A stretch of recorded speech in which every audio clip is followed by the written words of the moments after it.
Olá, meus amados irmãos, minhas irmãs, é com muita alegria que revejo vocês, através de mais essa oportunidade de abrirmos a Palavra de Deus e juntos podermos estudar. Eu gostaria, antes de iniciarmos esse estudo, de convidá-los para uma palavra de oração. Santo Deus, muito obrigado, Senhor, por este momento tão importante em nossas vidas, aonde temos contato contigo e com a Tua Palavra, de maneira tão bonita, tão gostosa, diante da natureza que Tu criastes, podendo honrar e glorificar o Teu santo nome, neste Teu santo dia, no raiar do mesmo. Muito obrigado pela nossa vida, pela nossa saúde, pela Tua proteção, guarda e direção em nossas vidas. Perdoe, Senhor, nossas faltas, nossos pecados, nossos e de nossos lares representados e de todo o Teu povo que habita debaixo da faixa do conflito. Nos abençoe, nos guie, nos dirija, e que nesse estudo que teremos agora, possamos ter a direção do Teu Santo Espírito, para não só entendermos, mas termos condições de praticar e de transmitir aos que nos cercam. Prepare-nos para o Teu reino, é o que te suplicamos agradecidos em nome de Jesus. Amém, Senhor. Coincidência interessante, né? O cenário da pintura que temos na capa da lição desse novo trimestre parece um pouco com esse cenário aqui que estamos vivenciando nesse momento ao gravar esta lição. Só não tem a cruz de forma visível, né? Mas sabemos que ela existe, não a cruz, mas aquele que morreu na cruz para salvar a mim e a você. Ele está sempre conosco, nos conduzindo, nos dirigindo, nos iluminando e nos inspirando. Mas o resto do cenário parece realmente muito. E o tema desse novo trimestre nem se fala, que coisa maravilhosa, muito importante, muito útil para a nossa jornada cristã. Descanso em Cristo. Irmãos, quando Jesus esteve por aqui e pregou o sermão profético, tentando trabalhar o coração não só daqueles que estavam ouvindo, mas de todos aqueles que se agregariam àqueles 12 dali adiante. Ele tinha, com certeza, como foco, chamar a atenção do mundo daqueles dias dele e do nosso mundo hoje, da diferença entre luz e trevas, entre as coisas naturais e entre as coisas sobrenaturais. Ele chegou a mencionar sobre a questão da destruição de Sodoma e Gomorra, sobre a questão do mundo antediluviano, que inclusive chegou a abordar que os dias que precederia a volta dele seria semelhante aos dias anteriores ao dilúvio, que o povo comia, bebia, casava-se e dava-se em casamento. Irmãos, eu pergunto para você, você acha que o corre-corre dos dias que precederam o dilúvio e dos dias que precederam a destruição de Sodoma e Gomorra não foi tão grande quanto o corre-corre que nós temos hoje aqui, meus irmãos? O povo corria tanto atrás dos seus objetivos, dos seus focos que eles desenvolveram ao longo da vida, que infelizmente são focos distantes dos focos divinos, dos focos de luz que Deus mandava, foi tão distante que eles não tinham tempo para abandonar aquele corre-corre para pegar-se ao foco da luz que Deus estava mostrando nos dias de Noé e nos dias de Ló. Ló por um triz, que ele não fica para trás. Aonde que Ló ia escapar de Sodoma e Gomorra? Por toda a amizade que ele tinha com Deus, com Abraão, com os anjos, se ele não tivesse saído de lá e principalmente se ele tivesse olhado para trás ao sair de lá, como fez a mulher dele. Irmãos, a situação hoje é idêntica. E a maioria das pessoas estão completamente travadas, que não conseguem desviar a mente por um segundo sequer da realidade iminente do desfecho do grande conflito entre o bem e o mal que nós estamos de frente há muitos anos, mas aos últimos 2 anos praticamente, com o desenrolar dessa pandemia que afetou a obra de Deus na face da terra, que afetou a igreja, afetou a população mundial. E com isso, evidentemente, os cristãos sofrem muito, porque eles através da fé, se não estiver alimentando ela de forma muito especial, balançam na fé, enfraquecem na fé, porque ter fé com a vida ganha, com a vida boa, com as coisas correndo com certa normalidade é muito cômodo, né? Mas desenvolver fé no meio da turbulência, aí eu tenho ou não tenho. Adquirir fé na marra é complicado, hein? E aí vem um tema que eu não tenho dúvida que quando foi escrito, ainda não tinha iniciado a pandemia mundial. E já o Espírito Santo já inspirou o autor a nomear o tema de descanso em Cristo, que é, na realidade, o grande segredo do êxito na fé. Porque as pessoas estão inquietas. E para os inquietos encontrar o verdadeiro descanso é só em Cristo. Uma expressão feliz que o autor usou na introdução da lição foi mencionar que o conceito de descanso é onipresente em toda a teologia bíblica. Irmãos, presta atenção. Além de sustentar a ideia de que a palavra de Deus, toda ela, foi inspirada pelo Espírito Santo, aqui nós temos a sustentação da ideia da presença de Deus nas linhas e entrelinhas das Escrituras Sagradas. E por que que ela também não faz parte das linhas e entrelinhas do livro de nossa vida que nós escrevemos a cada momento? Já parou para pensar nisso? Ele também comenta aqui que o descanso se relaciona com temas como a salvação, graça, criação, sábado, o estado dos mortos e a breve volta de Jesus, dentre vários outros assuntos. Ele menciona outra expressão interessante, que Jesus olha para os enfermos pelo pecado, cansados, e os chama a encontrar descanso nele, como encontramos em Mateus 11, 28. Afinal, nosso Pai está no controle e pronto para nos levar para casa em segurança. E é isso que nós estudaremos diante desse cenário lindo que nós estamos vivendo, para darmos os passos em direção a encontrar de fato esse descanso em Cristo. Pense nisso, amado irmão. Pense nisso, amado irmão. Aqui no primeiro tema da abertura desse novo trimestre, nós temos vivendo em uma sociedade que não para. Olha só, o paralelo tão importante que nós abrimos logo na introdução, mencionando as conexões do sermão profético com o mundo em que estamos vivendo. E o foco desse trimestre irá trabalhar isso de ponta a ponta. No Salmo capítulo 84, verso 2, olha o que diz o salmista. A minha alma suspira e desfalece pelos átrios do Senhor. O meu coração e a minha carne exultam pelo Deus vivo. Olha o paradoxo, irmãos, nessa apresentação. Olha a ideia que o salmista tenta nos transmitir. Por ser paradoxo, é um paralelo, talvez que, se não prestar bastante atenção, pode ficar confuso. Mas ele é claro. Só olhar com atenção, observe que ele dentro dos átrios do Senhor, ou seja, ele entra deprimido dentro da igreja, ele entra desfalecido, ele entra cansado, ele entra arrastando corrente para dentro da igreja. Mas no fundo, o coração dele está alimentando alguma fé. E quando ele sai de lá então, ele sai exultante, ele sai feliz. O semblante dele muda completamente. Quando ele fala aqui que o meu coração e a minha carne exultam pelo Deus vivo, é isso, irmãos. Quando eles entram na casa de Deus, encontram com Deus, ele sai de lá exultante.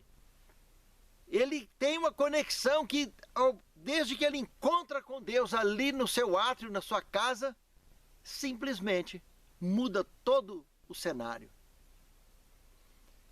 Aí está. A igreja somos nós. Deus tem a sua obra na face da terra. Pelo conteúdo profético, todos sabemos, não adianta tapar sol com a peneira, que a igreja, a obra de Deus, sofrerá grandes perseguições, como sempre sofreu na sua história, na história do grande conflito entre o bem e o mal. Mas Deus, como um Deus de amor e misericórdia, ele leva a situação até onde há como levar. Ao lermos Gênesis capítulo 6, desde o verso 1 até lá no verso 4, nós podemos observar, irmãos, que Deus deixa bastante claro para Noé que, olha, os meus dias, esse mundo aí, é só 120 anos. Não adianta eu perder mais do que 120 anos com esse povo aí, que isso aí não tem conserto. Mas vai que alguém no meio dessa história toda aí, você consiga, Noé, além de você, vai que você consiga, como instrumento nas minhas mãos, trazer mais alguns. Raciocina o que eu estou dizendo. Noé tinha 480 anos de idade quando ele recebeu essa mensagem do Senhor. E ele estava exatamente com 600 anos de idade, a Bíblia revela isso claramente, quando ele entrou na arca. E outro detalhe, ele não entrou sozinho. Nesses 120 anos ele conseguiu carregar mais 7 pessoas. Olha que coisa mais curiosa, irmãos. Esses filhos deles que entraram, pelas idades dele relatada na Bíblia Sagrada, irmãos, o mais velho já tinha cerca de 100 anos de idade, que era 100. E os outros eram mais jovens, pela idade que a Bíblia relata, então, que esses teriam falecido. Irmãos, presta atenção. Cadê as outras crianças de um homem que tinha 480 anos de idade? Durante 480 anos. Se a população daqueles dias, a longevidade chegava à média de 900 anos de idade, aonde e que está toda a descendência desse homem? E cadê neto, bisneto, trisneto, tataraneto? Cadê? Onde que está? Cadê parente para um lado e para outro? Irmãos, tinha tanta gente quanto tem no mundo hoje. E o povo no corre-corre, focado do que eles tinham determinado como foco, não conseguiram dar atenção para a palavra de Deus. Não conseguiram experimentar um momento sequer de fé, para que tivessem condição de entrar também na arca, como foram os outros 7 que entraram. E somente 8 pessoas escaparam. A proporção pela população local a ser destruída, que no caso aí se refere ao mundo, é uma. A proporção de Sodoma e Gomorra foi bem maior. Lá nós estamos falando de 2 cidades, 3 cidades que estavam sendo ameaçadas de destruição, que era Sodoma, Gomorra e Zoar. Graças ao pedido de Ló para ir morar em Zoar, a Zoar foi poupada. Era a menorzinha das 3 cidades. As 2 maiores, mais próximas umas das outras, foram completamente dizimadas debaixo do fogo eterno. Então, meus irmãos, Ló conseguiu carregar 2 pessoas. Lamentavelmente a terceira ficou olhando para trás. Para também servir de advertência para mim e para você, para não desviarmos o foco de Deus, da fé, das coisas que realmente têm interesse para a nossa salvação. Porque se o nosso foco ficar preso como o foco da mulher de Ló, irmãos, as cidades onde a gente mora vai virar uma praia de tanto sal branco. Porque a hora que o vento bater nas estátuas, vai esparramar para todo lado. Mude o foco, irmãos. Tem gente correndo tanto atrás de negócios, correndo tanto. A gente tem que trabalhar enquanto está trabalhando, não tem dúvida, irmão. Somos mordomos de Deus e todo o patrimônio que nós temos não é nosso, é de Deus. Então, enquanto tivermos oportunidade, enquanto pudermos, vamos cuidar. Mas jamais abrir mão do foco, da iminência que nós estamos vivendo, do desfecho do grande conflito entre o bem e o mal. Não deixar de preparar, de tomar providências, para que no momento em que explodir o desfecho desse conflito, que nós sabemos que não vai ser brincadeira, vai ser uma intensa perseguição e os últimos acontecimentos serão muito rápidos, nós já teríamos tomado então providência e teríamos para onde ir, irmãos. As pessoas estão debaixo do desfecho do grande conflito e não estão buscando o verdadeiro descanso que é em Cristo e na sua palavra, irmãos. Nós só podemos descansar, irmãos, se tivermos a certeza que no momento em que qualquer coisa acontecer nesse mundo, eu em Cristo estou seguro. Mas isso não é tapar só com a peneira e achar que tem segurança debaixo da ponte, com mosquito comendo a gente debaixo de frio, ou debaixo de caça humana e tudo mais. Não é tranquilidade não, irmãos. Vai ter casa assim? Vai ter demais. Vai perder a salvação porque levou até no último instante? Não significa, não tem nada a ver. Nada disso, não tem nada a ver. Pode até ser que a pessoa, com certeza, muitos morrerão debaixo da perseguição, porque Apocalipse 5:11 comenta que vai ter um número de conservos, irmãos, que haverão de morrer, como aqueles que morreram na época da Inquisição. Vai ter, com certeza. Agora, por que você quer fazer parte desse grupo? Por que você não está focando no momento de ter aonde ficar? Não importa onde você vive no mundo. Você já procurou aonde você vai ficar? Em qualquer parte do mundo onde você mora? Já parou para pensar nisso? Porque se a nossa atenção ficar voltada com tanta intensidade nas coisas do mundo, porque a mentalidade está achando que aquilo é da pessoa. E os nossos bens não são nossos. A mulher de Ló achava que era dela. Por isso que ela olhou para trás. E vai acontecer o mesmo, irmãos. As pessoas vão se perder no meio do caminho, como se perdeu a mulher de Ló, como se perdeu Ananias e Safira em plena separação. Vai ter outros Ananias e Safira? Vai ter, irmãos. Vai ter problema no meio dos acampamentos, no meio desse novo êxodo? Vai ter. Sempre teve. Em toda a história da Bíblia, nós somos mortais de carne e ossos, irmão. Não tem como fugir disso. Mas nem por isso nós vamos deixar de focar nossa fé no resultado do êxodo. Apesar de uma população de milhões de pessoas que morreram no deserto, e só os de 20 anos acima daqueles que chegaram a primeira vez em Jericó, à exceção de Caleb e Josué, só esses teriam entrado 40 anos mais tarde na Terra Prometida. Apesar de tudo isso, entraram. Uma população tão grande que morreu no deserto. Entraram.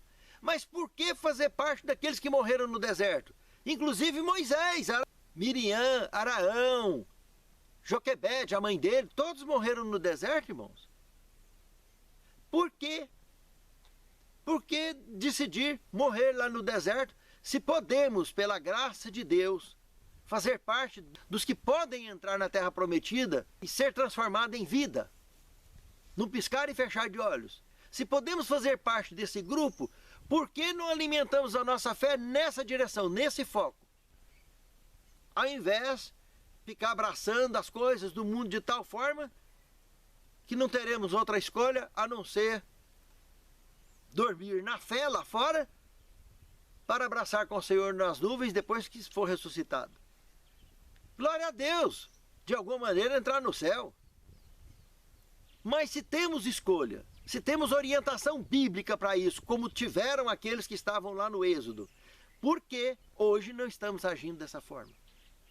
Focados como esteve Caleb e Josué o tempo todo do Êxodo, como esteve Noé o tempo todo dos 120 anos da pregação, como esteve Ló. Por que não estamos focados nessa mesma direção? Noé, quando saiu do dilúvio, entrou no alcoolismo de novo, teve a recaída, mostrando que é um homem de carne e osso, um mortal como qualquer um de nós. E Deus o restabeleceu, o restaurou, e ele descansou no Senhor. Ló teve relação sexual com as suas duas filhas, que escapou da destruição lá na caverna. E Deus o restaurou com certeza, como restaurou as suas filhas. Mas aquela descendência que teve dessas crianças, irmãos, se tornaram civilizações, culturas, que o tempo todo foram conflitos pesados contra os hebreus durante o Êxodo. Os conflitos que Noé enfrentou e os conflitos que Ló enfrentou não é diferente dos conflitos que nós enfrentamos e que também enfrentaremos mesmo em plena crise. Mas aonde está o nosso foco? Então, ao entrarmos na igreja, na casa de Deus, precisamos de lembrar que antes de encontrarmos com o Senhor lá, já temos que ter encontrado com Ele dentro de nós. Por isso que Jesus falou, o reino de Deus está dentro de vós. Alguns dizem, ei-lo aqui, ei-lo acolá, mas ele não está nem aqui e nem acolá. Ele não vem com aparência exterior. Por que ele falou que ele não vem com aparência exterior? Porque ele está dentro de nós. Quem não encontrar o reino de Deus dentro de nós, jamais vai encontrar ele do lado de fora. Quem vem para nos buscar não é a cidade santa que vai descer. Isso vai acontecer 1000 anos depois que nós formos para o céu. É Jesus é que vem. Por isso que esse reino de Deus está dentro de nós. Nós temos que comungar ele pela fé aqui dentro. Encontrou com esse reino aqui dentro, vamos encontrar com o Senhor nas nuvens dos céus. Se não encontrar com ele aqui dentro, os bens materiais vai nos amarrar. Vamos perder o foco, depois é só desespero. É puxar cabelo, é igual o carro desgovernado, que perdeu o freio e está chegando na curva. Frente ao despenhadeiro. É só gritar, meu Deus me ajuda, né? Esperar por um milagre. Irmãos, se temos tempo e orientação para dar revisão nesse carro e o carro ficar redondinho, temos instrução para andar nas velocidades corretas, para dirigir de forma prudente, por que não andarmos nas orientações que a palavra de Deus nos oferece através da inspiração do Espírito Santo, tendo usado tantos personagens bíblicos para isso e tantos pregadores, tantos servos e servas do Senhor que têm se posicionado no mundo inteiro pregando a palavra de Deus, orientando as pessoas para que se preparem para serem vitoriosos no grande conflito, justamente aprendendo a encontrar descanso em Cristo. No segundo tema, exaustos e cansados. Gênesis capítulo 2, verso 1 e 3, nos mostra exatamente o encerramento da semana da criação dos 6 dias e o sábado entrando agora de forma a mostrar uma quebra de rotina de 6 dias para que nesse 7º as pessoas possam comungar de forma completa com o Criador. Essa é a ideia do sábado, é descanso da rotina e uma mudança de rotina, se apegando na causa de Deus, trabalhando na causa de Deus. Além de louvar e glorificar o Criador, prestar um serviço exclusivo na obra dele.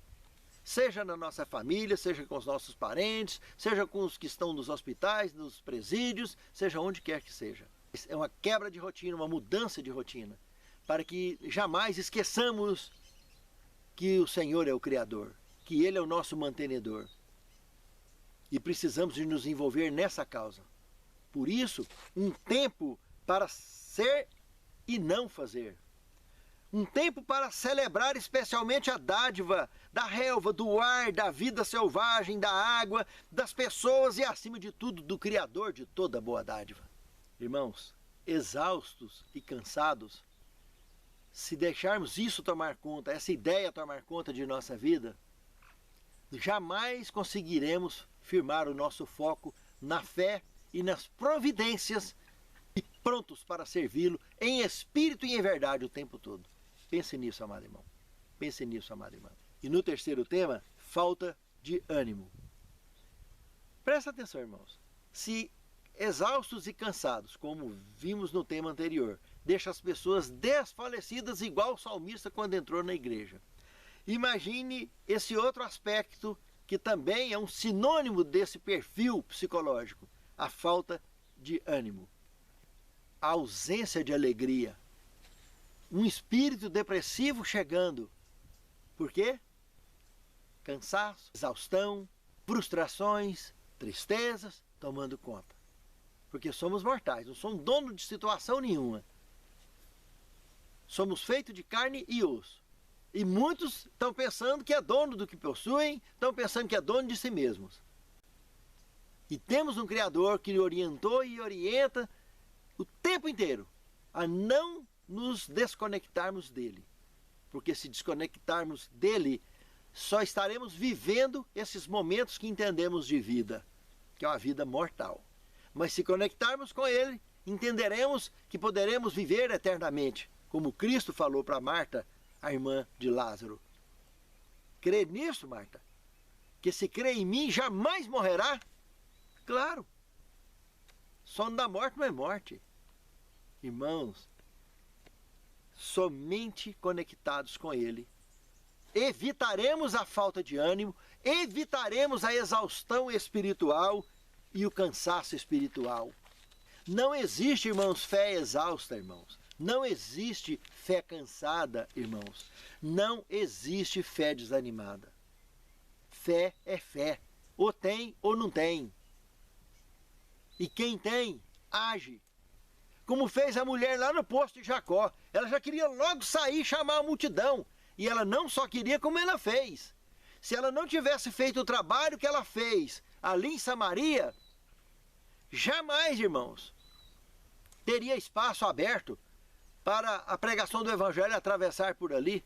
Quando Jesus lá na ascensão pediu, olha, vai primeiro a Judéia, Jerusalém e Samaria, e depois até os confins da terra.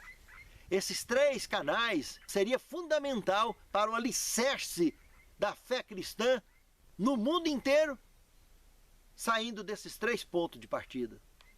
Do mesmo jeito, a nossa fé só vai ter alicerce seguro se ela estiver estabelecida no conteúdo que ele comentou com a mulher lá do poço de Jacó e a motivou a fazer o que ela fez, lá no capítulo 4, verso 23, onde ele revela que a hora vem e agora é em que os verdadeiros adoradores adorarão o Pai em espírito e em verdade, porque o Pai procura tais que assim o adorem.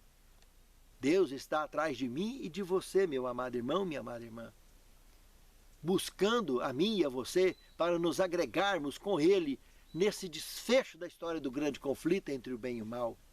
Estarmos focados nesse desfecho para que possamos, pela graça de Deus, sermos úteis na sua causa.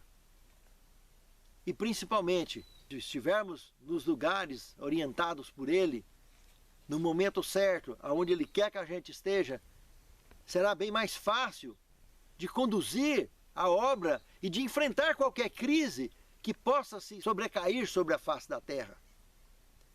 O planeta foi abalado por uma pandemia, irmãos. Qualquer pessoa percebe que Deus jamais faria isso com a humanidade, irmãos. O que Deus vai fazer com a humanidade ímpia, Ele está dando quantos anos? Noé foi 120. Sodoma e Gomorra já não teve tanto tempo. Naquela mesma noite e madrugada, Sodoma foi destruída. Eles não tiveram nem 24 horas. Vocês acham que hoje é que vai demorar quando estourar o desfecho? Quando estourar o desfecho do conflito, irmãos, que estourar o decreto dominical lá, partindo dos Estados Unidos para o resto do mundo, irmãos, não vai ninguém ter tempo para nada, não. Aí vai ter que fazer igual um irmãozinho que eu conversei com ele essa semana. Estivemos conversando um tempão de forma virtual.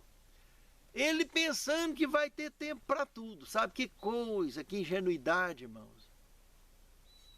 Está levando até no limite aonde que dá, não quer tomar providência. Está muito cômodo, está muito bom do jeito que está bom demais. Deixa eu pensar melhor. Irmãos, não vai ter tempo para nada. O dilúvio foi 120 anos, que é ano para danar, hein? Nossa geração, mal, chega aos 80, 100 anos, 100 e poucos anos. 120 é um gato pingado ou outro, com raríssimas exceções no mundo inteiro. Tem até melhorado muito nos últimos anos a longevidade. A longevidade que já teve aí próximo dos 30, 40 anos, há muitos anos atrás, até que tem evoluído. Mas nessa pandemia aí, meus amados irmãos, tem despencado. De mamana caducando. Tem despencado. Tem despencado gente o tempo todo. Quem não percebe, irmãos, que está havendo uma dizimação, um genocídio sobre a face da terra, que as potestades da maldade empreendeu contra a humanidade. Que coisa horrível, irmãos, que a maldade de criaturas que um dia foram criadas por Deus para viver até eternamente, hoje estão agregadas em formas estúpidas, formando verdadeiras potestades de maldade, juntando empresas, laboratórios, pessoas, religiões, segmentos espiritualistas dos diversos tipos, e criando confusão na vida, na mente e debaixo de todas as situações em que se encontre alguém que de fato está buscando a paz, que está buscando segurança, que está buscando apenas conforto, que apenas viver em paz, que quer apenas descansar os seus últimos dias sobre a face da terra, aqueles que já estão doentes, quer ter um momento de paz. Mas essa paz, você só encontra ela somente em Cristo. É descanso em Cristo. Aí você pode até agregar ainda nessa paz, essa fé maravilhosa de que você ainda pode viver mais muitos anos. Não importa quantos anos dure, se é mais 5, mais 10 ou mais 20, mas a fé te leva a isso. A ter a certeza que você, que eu, podemos encontrar Jesus nas nuvens dos céus em vida, sermos transformados num piscar de olhos e irmos ao encontro com o Senhor nos ares para passar 1000 anos com Ele lá no céu e depois sim o reino de Deus descer de lá para cá e se estabelecer para sempre aqui no nosso planeta. Pense nisso, amado irmão. Pense nisso, amado irmão. Mas isso se não tivermos falta de ânimo. Não podemos deixar o nosso ânimo cair, irmãos. Nós temos aqui no manual a citação de Jeremias 45:3 mostra que o estado depressivo aqui nesse contexto chega a expressar dor física, irmãos. E tanto Baruque como Jeremias, esses dois indivíduos, sentiram essa expressão, viveram todo esse drama que nós estamos estudando na sua própria pele. Mas encontraram, ao conversar com Deus e alimentar a própria fé, uma luz no fim do túnel. O próprio Nabucodonosor, o rei de Babilônia, quando assumiu o trono e que conseguiu vencer o Egito, e em seguida partiu para cima de Jerusalém para cumprimento profético que Baruque e Jeremias falaram e pregaram e escreveram, esses dois indivíduos foram liberados. A luz no fim do túnel foi aqui prometida para os dois. E eles tiveram essa luz. É lamentável que Jeremias, depois de muitos anos, estava vivendo lá na região justamente do Egito, que já era dominado por Babilônia também. Lá ele acabou sendo executado por irmãos de fé, mas pessoas semelhantes àquela turba que também condenou Jesus, irmãos de fé que condenaram Jesus. Liderança pervertida, de uma fé pervertida, como foi nos dias de Cristo, foi também nos dias de Jeremias. Irmãos, mas Jeremias, antes de encontrar com seu descanso, como o próprio Estevão também, foi o primeiro mártir da era do cristianismo, morto de forma oficial, por decreto de lei, conquistado pela liderança judaica fanática da época. Baruque, Jeremias e muitos outros personagens que morreram perseguidos, como o próprio Isaías, morreu cerrado ao meio, também sofrendo perseguição. Mas, irmãos, tudo o que eles pregaram aconteceu, irmãos. Jerusalém foi destruída, virou pó, cinza. Foi reconstruída, foi destruída de novo. Hoje, o grande conflito está falando de um mundo que será destruído, irmãos. Um mundo que, segundo as Tessalonicenses 2:8, fala que então será revelado o iníquo a quem o Senhor desfará pelo assopro de sua boca e pelo resplendor de sua vinda. Aonde, segundo a Pedro 3, de 8 a 13, comenta que os elementos ardendo se fundirão e a terra e as obras que nela se queimarão. Havendo, pois, de perecer todas essas coisas, mas pessoas vos convém serem santo trato e piedade, preparando-vos e aguardando-vos para os dias da vinda de Deus, no qual os céus passarão com grande estrondo, e os elementos ardendo se fundirão, e a terra e as obras que nela há se queimarão. Mas nós, segundo a sua promessa, aguardamos novos céus e nova terra, nos quais habita verdadeira justiça. Mas só atravessaremos essa turbulência se nos conectarmos como conectou Isaías, Jeremias, Baruque, com a fé, para encontrar a luz no fim do túnel. Enquanto temos orientações, vamos tomar nossas providências para evitar passar pelas turbulências inevitáveis, que foi o caso de Isaías, Jeremias e Baruque, que de uma forma ou de outra acabaram sendo vitimados. Mas, irmãos, eu e você temos escolhas. Como os contemporâneos da destruição de Jerusalém, também teriam escolhas. Lembra que houveram 3 deportações de Jerusalém para Babilônia? Pois é. Se você ler lá no livro de Ezequiel, no capítulo 8, capítulo 9 e o capítulo 10 do livro de Ezequiel, você vai ver que eles foram até assinalados por Deus. Aquela visão de Ezequiel lá no capítulo 8, que tem data lá, foi uma viagem no tempo que o profeta fez e conseguiu determinar o que aconteceria 5 anos mais tarde, descreveu entre o capítulo 8 e o capítulo 10 do livro de Ezequiel.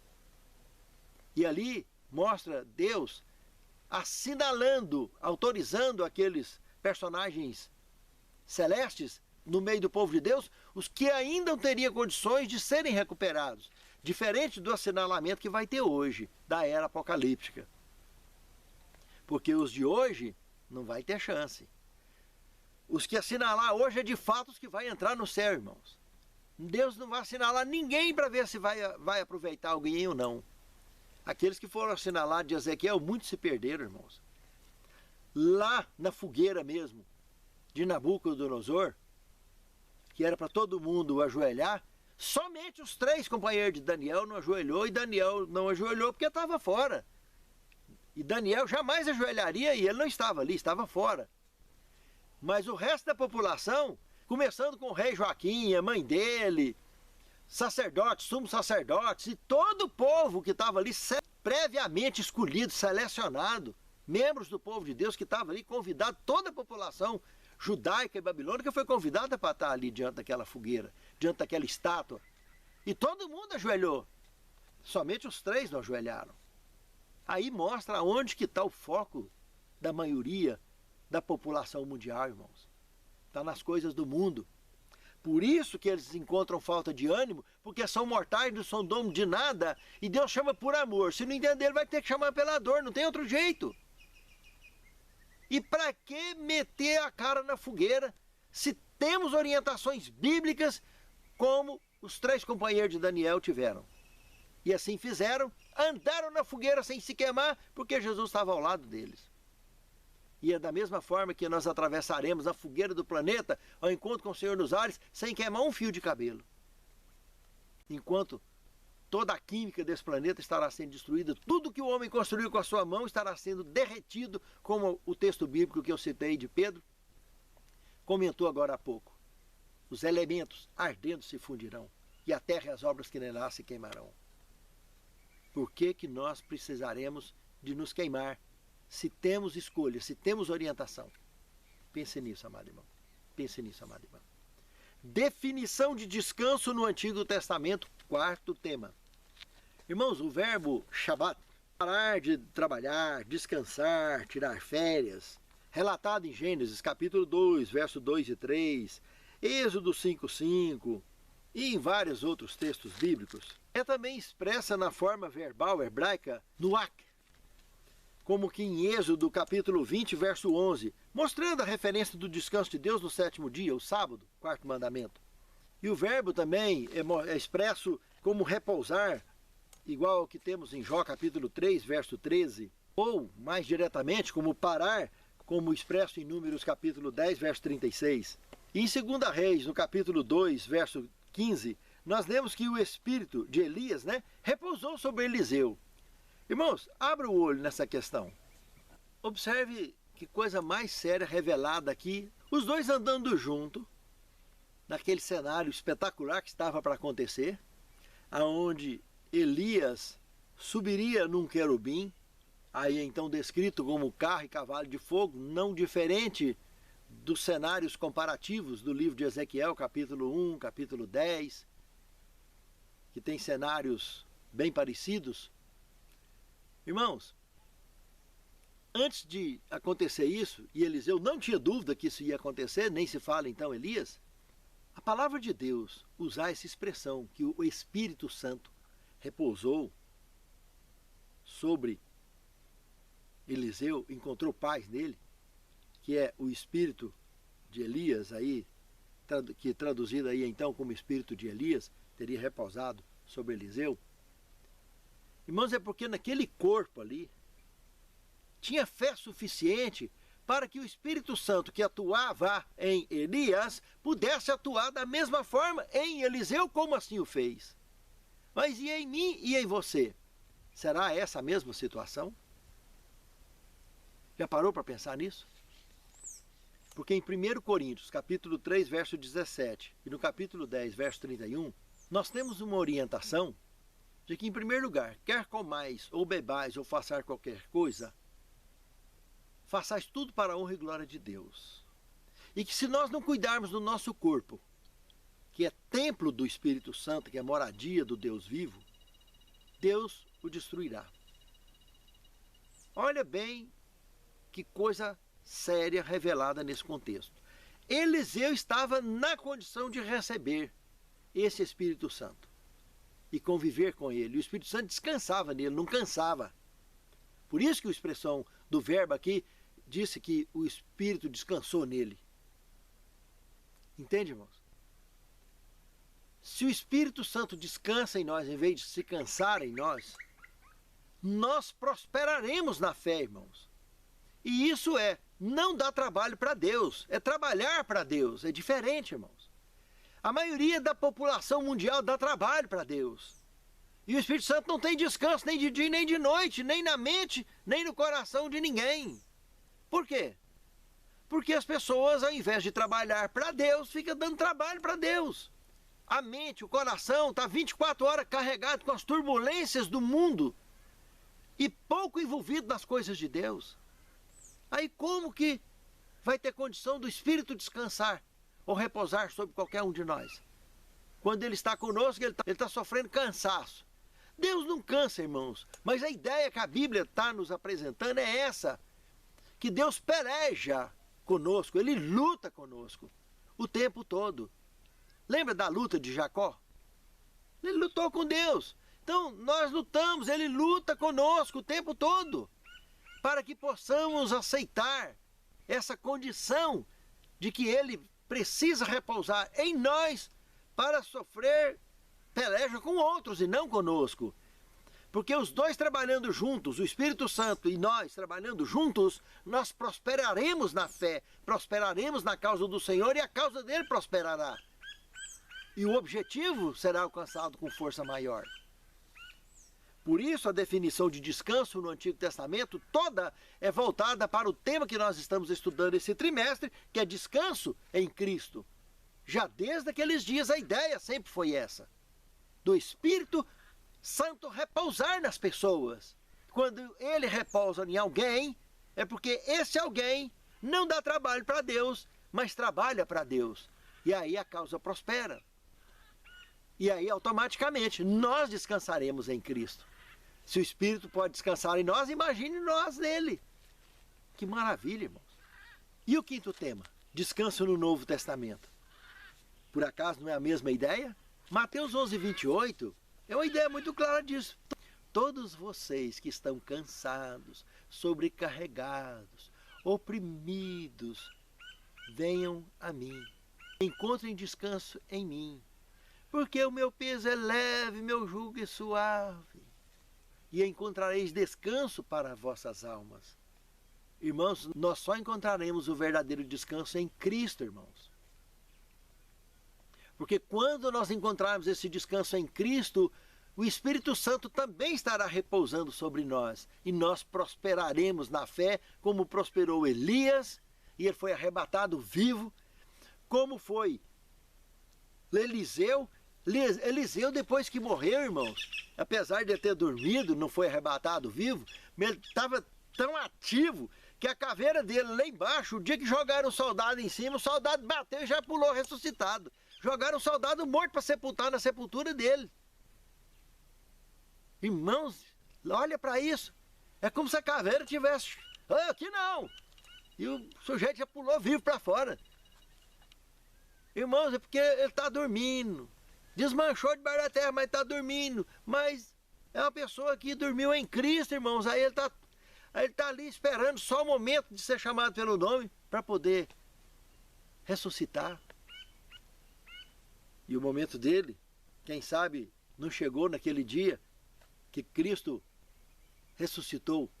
Quem sabe o momento dele não foi aquele dia que Cristo ressuscitou. Sabe-se lá se hoje ele não é um daqueles 24 anciãos que está lá junto com Elias, lá no reino eterno, revelado no Apocalipse. Irmãos, não importa. O que importa é que eu e você estamos vivos.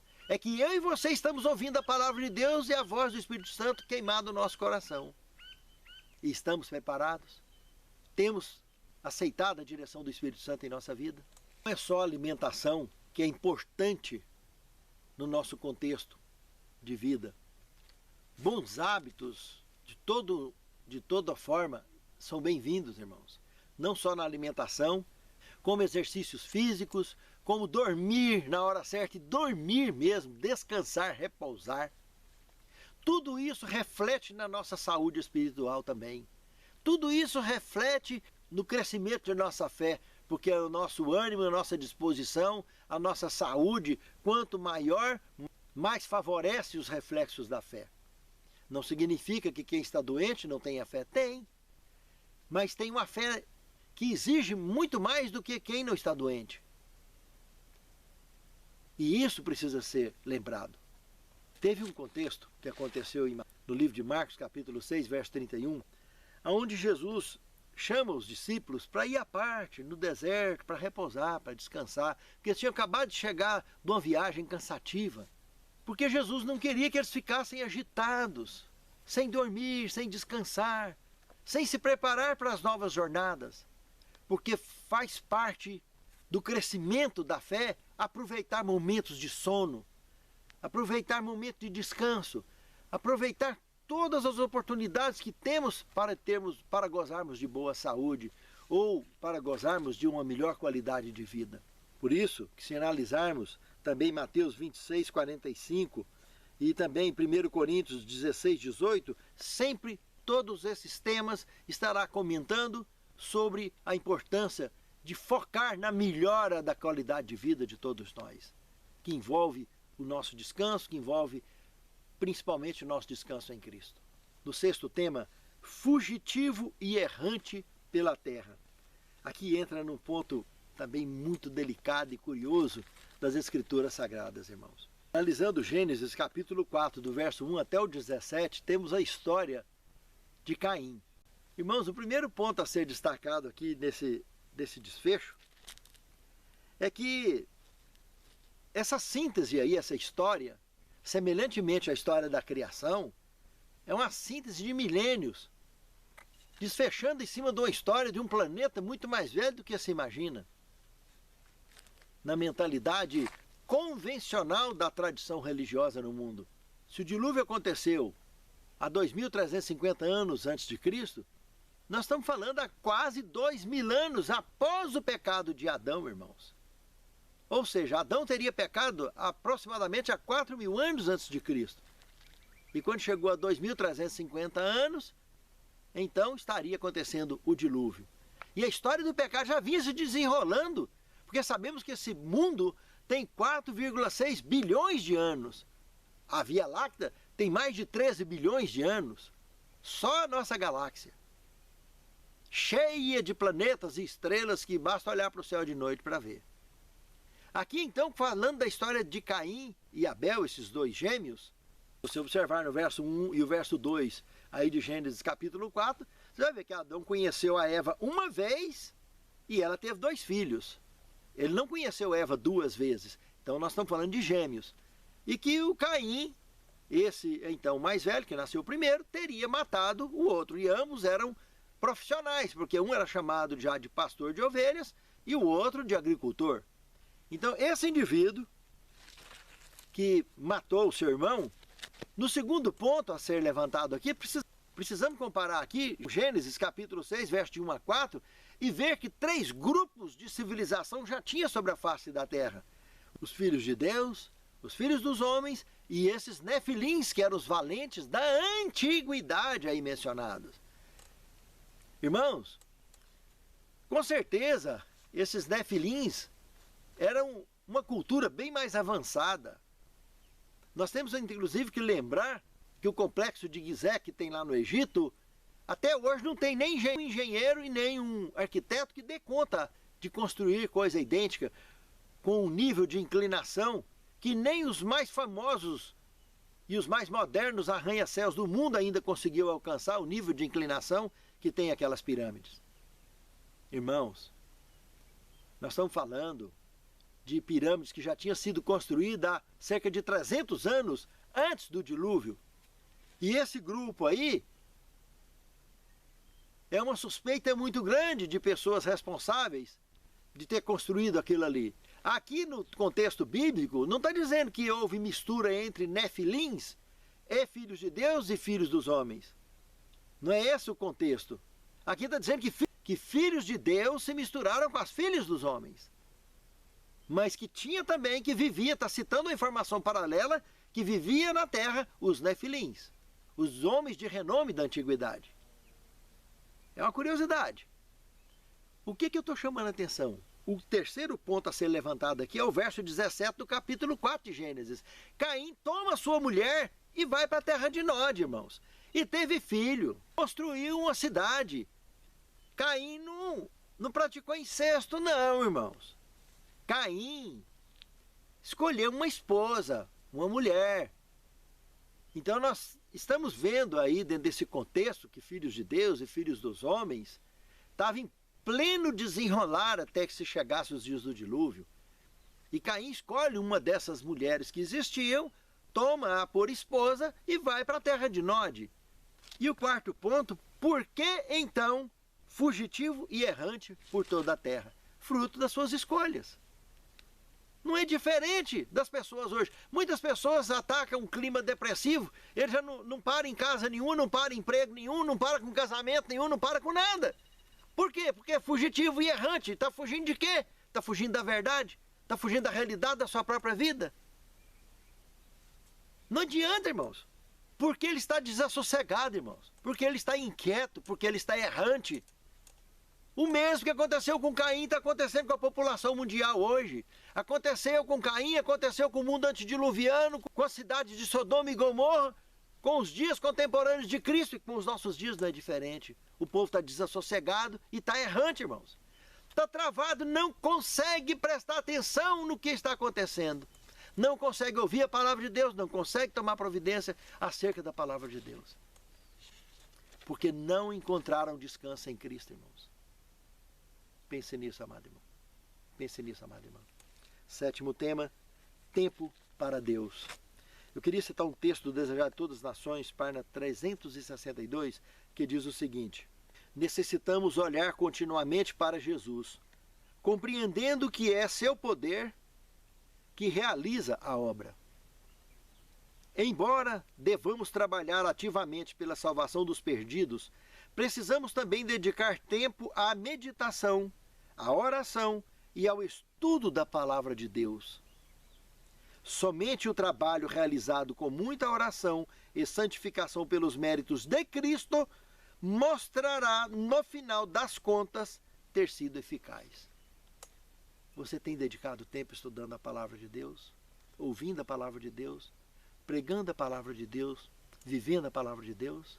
Santo Deus, capacita-nos, Senhor, a sermos úteis na sua causa, para que o teu Santo Espírito descanse e nós possamos encontrar descanso em ti e vivermos assim te adorando e te servindo em espírito e em verdade.